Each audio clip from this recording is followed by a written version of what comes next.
Monsieur Jacques Collin, comment allez-vous? Très bien, écoutez, je suis tout à fait en forme et radieux Ben, et vous êtes heureux de radieux, cette conversation. vous êtes magnifique. Et alors apparemment, vous avez découvert un secret sur l'eau, qui apparemment est une véritable source de jouvence. Et vous avez écrit un livre sur l'insoutenable vérité de l'eau. Alors quelle est cette vérité? Qu'est-ce que vous avez découvert sur l'eau? Alors, je vais vous montrer le livre, vous Oui, voyez, s'il vous plaît. vous le voyez là, Ouais. voilà, tout simplement. C'est un livre qui, effectivement, a un certain succès. Il a été écrit depuis plus de 10 ans, mais il est toujours actuel, il devient de plus en plus actuel. Donc, quelle est la base de ce livre et quelle est la base de ma pensée en définitive? Ouais. C'était de démontrer que l'eau, en fait, celle que nous avons, notre eau intérieure, avait une telle importance que cette importance, nous n'avions pas conscience. Nous avons conscience de l'eau quelque part, de son importance, mais nous ne savons pas pourquoi. Et je crois que le problème actuel, le constat que nous pouvons faire, c'est qu'au niveau scientifique et médical, il y a une ignorance totale parce que l'eau reste une des plus grandes énigmes de l'univers, telle qu'elle a été d'ailleurs constatée et définie dans cet aspect dans des congrès scientifiques dernièrement. Alors il y a des docteurs comme un docteur japonais qui s'appelle le docteur Imoto qui a écrit un merveilleux livre sur l'eau qui en effet étudiait les cristaux de l'eau et les cristaux changeaient en fonction de l'exposition. Si on exposait l'eau à une pensée négative, si on exposait l'eau à une pensée positive, si on l'exposait à l'amour et ces molécules-là changeaient, la molécule de l'eau change. Qu'est-ce que tout ça, qu'est-ce qu'on peut apprendre de tout ça?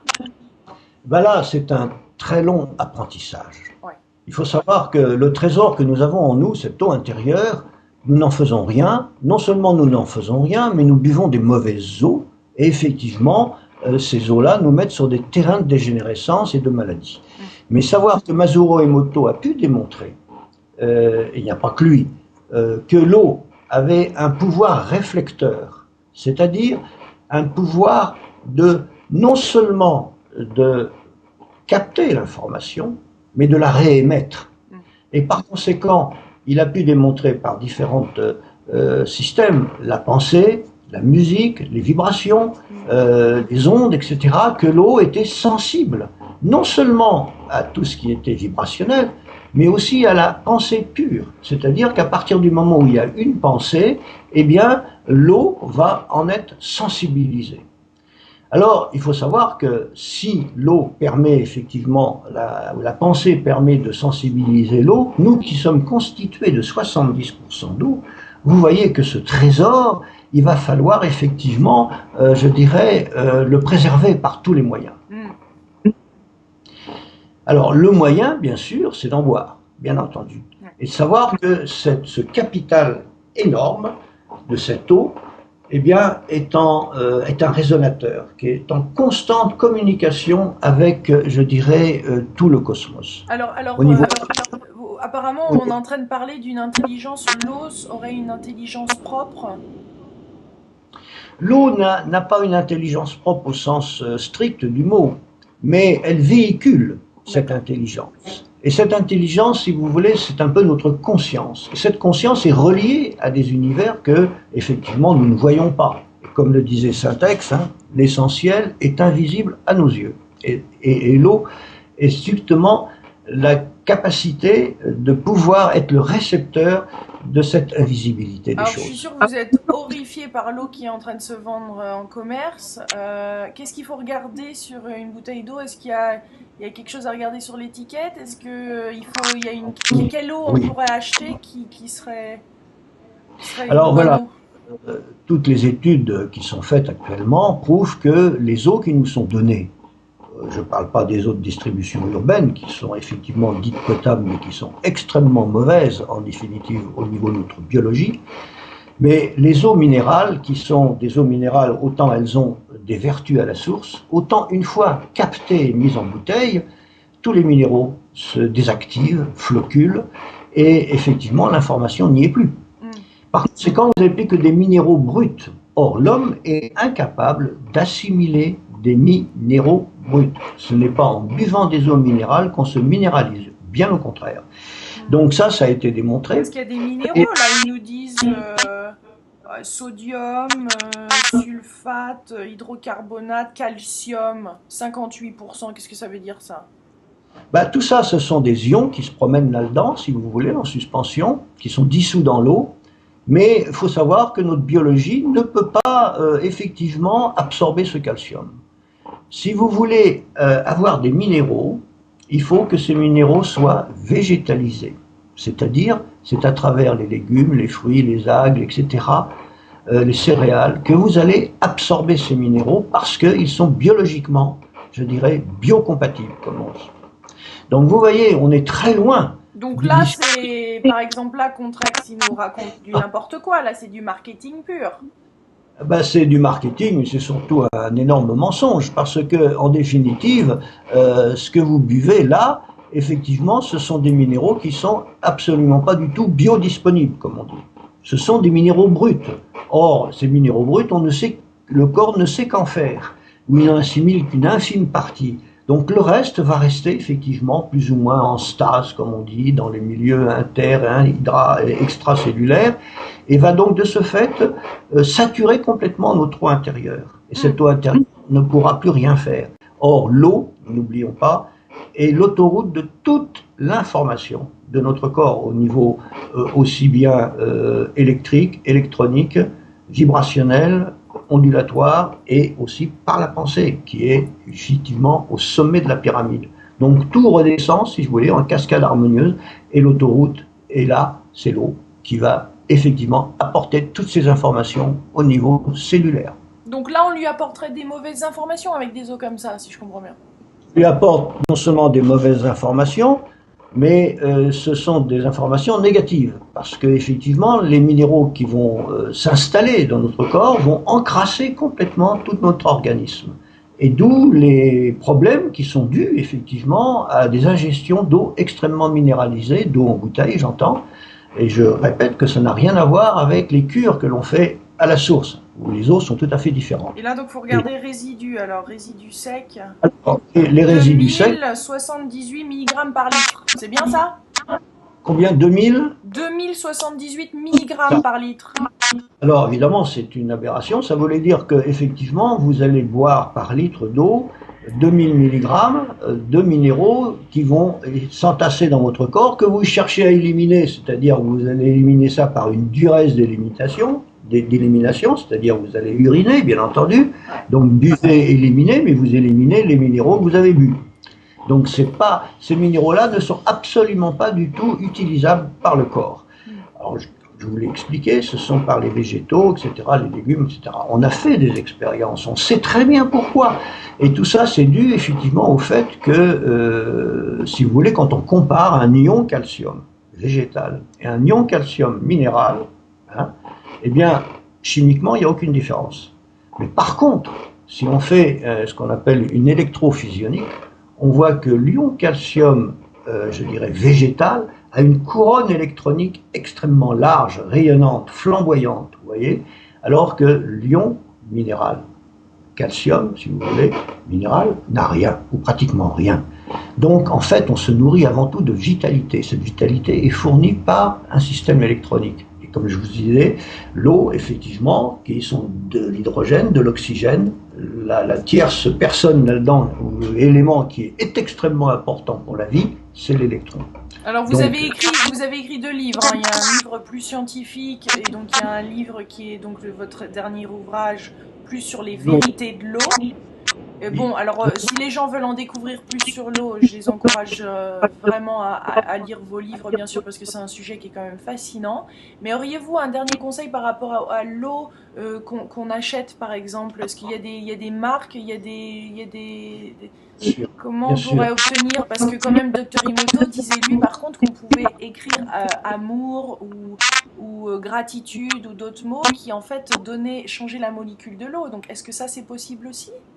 Alors, bien sûr, donc d'abord il faut acheter, si on n'a pas de filtre pour filtrer l'eau du robinet, qui est souvent une eau très dure et très calcaire, on se replie sur les eaux minérales, croyant que ces eaux sont des eaux médicinales. Et c'est le scandale, parce qu'en effet, ce ne sont pas des eaux médicinales. Il faut comprendre que là, les eaux doivent être le plus pures possible. Je ne dis pas absolument pures pour différentes raisons techniques, mais le plus pur possible. Et il ne faut pas que, si vous voulez, la teneur en résidus secs dépasse 100 ou 120 mg litre. Donc vous avez des eaux sur le marché que vous pouvez trouver. La meilleure, c'est l'eau du Mont Roucous, qui fait 18 mg litre, donc qui est absolument pure pratiquement, et qui est extrêmement, je dirais, diurétique en même temps, et en même temps aussi, effectivement, c'est une eau qui est très fluide, donc elle peut effectivement s'immiscer au niveau cellulaire. Ça, c'est très important. Alors, comment boire l'eau, ça, c'est encore une autre histoire. Donc, vous avez Volcania, vous avez, etc., Montcalm aussi, etc., qui sont des eaux relativement pures, qui sont légères. Et donc vous dites que, bon, alors ça, admettons qu'on prenne ces eaux un peu plus légères, et ensuite, une fois que notre corps finalement est un peu plus pur de cette eau, est-ce qu'on peut communiquer avec cette eau, apprendre de cette eau? Parce que vous dites que l'eau est notre connexion à l'univers. Il y a une sorte de mariage à faire avec notre eau. C'est quelque chose de sacré, il ne faut pas l'oublier. L'eau, si on connaît son histoire, que ce soit au niveau biblique et de la tradition, on sait que cette eau a fait des miracles. Mais effectivement, elle peut faire des miracles à notre niveau. J'entends bien le mot miracle, je n'y mets pas une espèce de, comment dirais-je, de connotation mystique. Je dis le miracle n'est pas en opposition avec la nature. Le miracle, il est en opposition avec notre ignorance. C'est ça qu'il faut comprendre. Parce qu'on ne sait pas, on ne connaît pas. Mais l'eau a ce pouvoir, effectivement, de pouvoir rétablir physiquement beaucoup de choses. À partir du moment où on se connecte entre cette physique et cette métaphysique dont l'eau assure l'interface de notre corps. Et c'est pour ça que l'eau capte toutes ces dimensions. Et si on en est non seulement conscient, mais surtout si on rentre en conscience avec cette eau, alors là, vous allez avoir des miracles. Et ça, croyez-le. Concrètement, qu'est-ce qu'on pourrait faire alors physiquement pour rentrer en conscience avec l'eau? C'est simple, il faut boire des eaux qui sont vitalisées. C'est-à-dire qu'il faut dynamiser cette eau. Il ne suffit pas simplement de la boire pure, c'est une condition nécessaire, mais elle n'est pas suffisante. Il faut aussi la dynamiser. Et cette dynamisation de l'eau, il y a toutes sortes de systèmes, on n'aura pas le temps d'en parler, mais c'est quoi? C'est enrichir l'eau au niveau électronique. Parce que l'électron est la pièce maîtresse de l'univers qui nous permet effectivement de construire toutes les formes du vivant. C'est grâce à l'électron que les atomes s'associent, que les réactions physiques, biochimiques, enzymatiques peuvent se faire parce qu'il y a une richesse électronique. À partir du moment où vous ne l'avez pas, et c'est ce qui se passe actuellement avec les eaux qu'on nous sert, ce sont des eaux pauvres au niveau de la richesse électronique, eh bien nous nous affaiblissons et nous nous trouvons effectivement dans des conditions qui sont difficiles et de dégénérescence. Alors j'aimerais bien parler avec vous, parce que je suppose que si on veut donc une fois de plus découvrir un peu plus, on peut lire votre livre.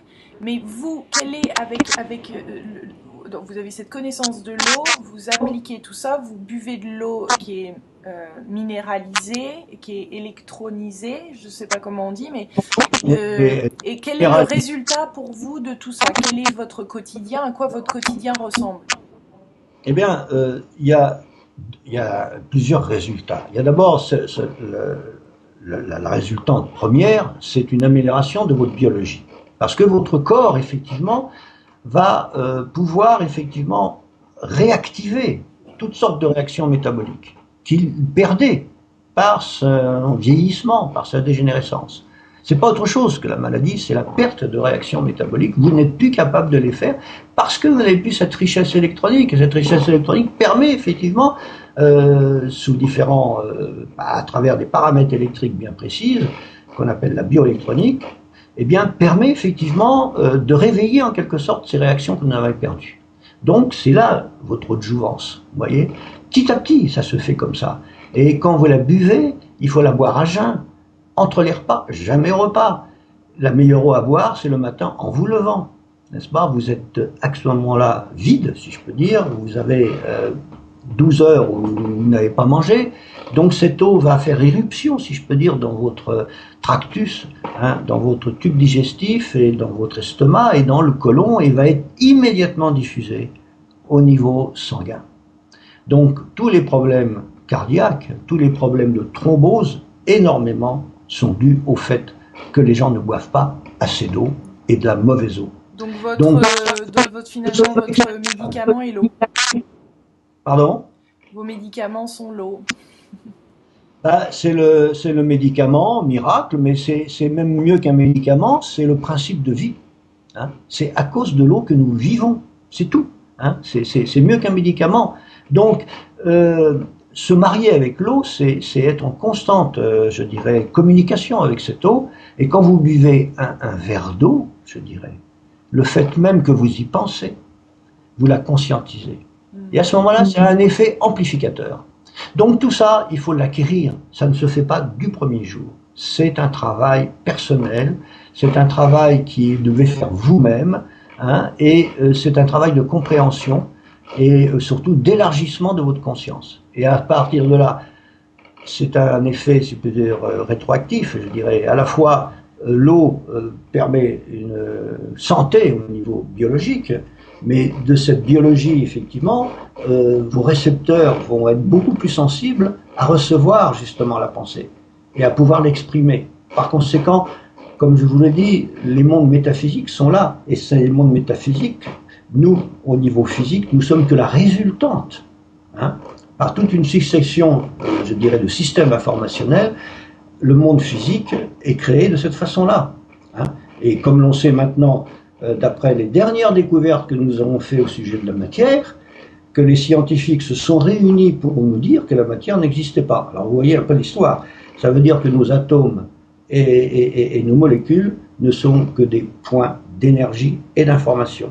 Et tout ça est alimenté par l'eau et son réseau autoroutier au niveau du corps. Oh, merci, voilà. merci beaucoup Jacques Collin pour nous éclaircir sur l'eau, pour nous permettre de finalement ouvrir nos yeux sur quelque chose qui est vital et auquel enfin oui, bah merci profondément, et puis je ferai passer le mot et faire passer cette vidéo au maximum entre nous pour que les gens soient mieux informés. Merci. Voilà, il faut leur mettre l'eau à la bouche. Voilà, bah je crois que vous nous avez mis l'eau à la bouche, à écrire, à lire votre livre, L'insoutenable vérité de l'eau. Merci.